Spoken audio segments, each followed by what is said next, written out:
James's pink predicament. James, the splendid red engine, was not feeling so splendid. His red paint, usually so shiny and bright, was starting to look a little dull. He complained to anyone who would listen.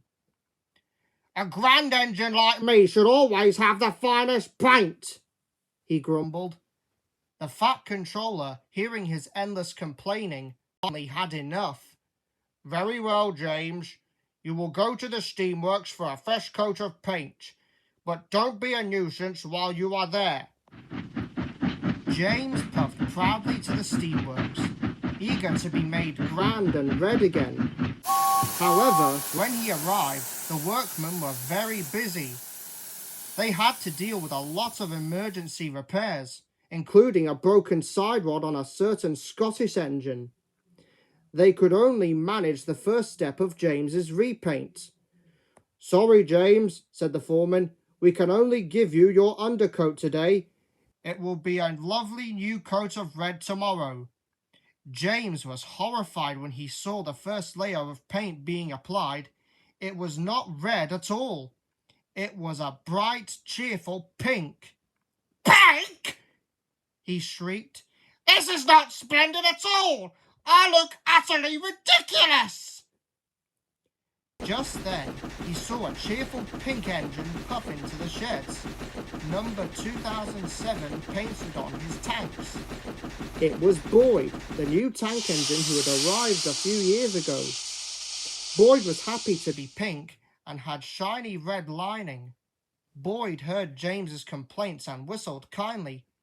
"Pink is a splendid colour, James. It's my favourite. You look very handsome." James snorted.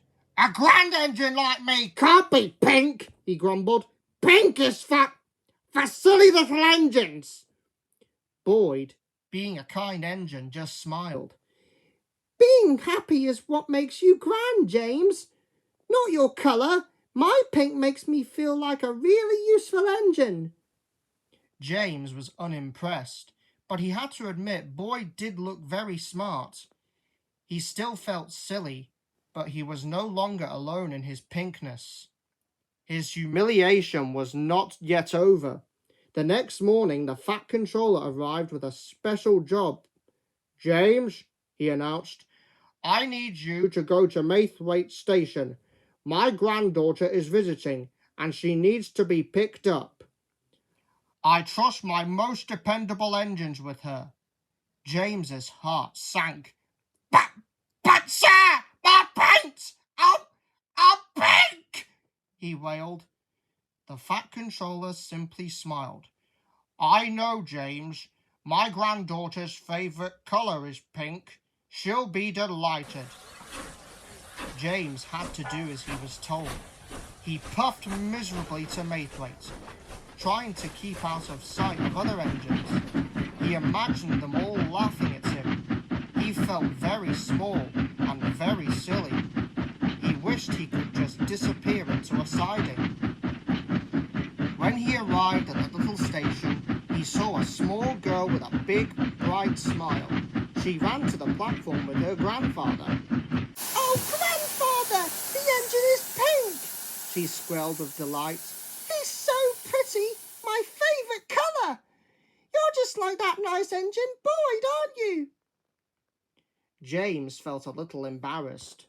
The girl was so kind. As she climbed into Annie and Clarabelle, Thomas's faithful coaches, she called out, "You're a very special engine, Mr. Pink Engine." On the journey back, the little girl chattered happily, pointing out flowers and sheep. And every time she saw a pink flower, she would say, "Look, a flower just like you." James found himself puffing a little less miserably. Her kindness was infectious, and he felt a warm glow in his boiler. She didn't care about his red paint. She only saw his pink paint, and she loved it. He was a very useful engine, a special engine just for her.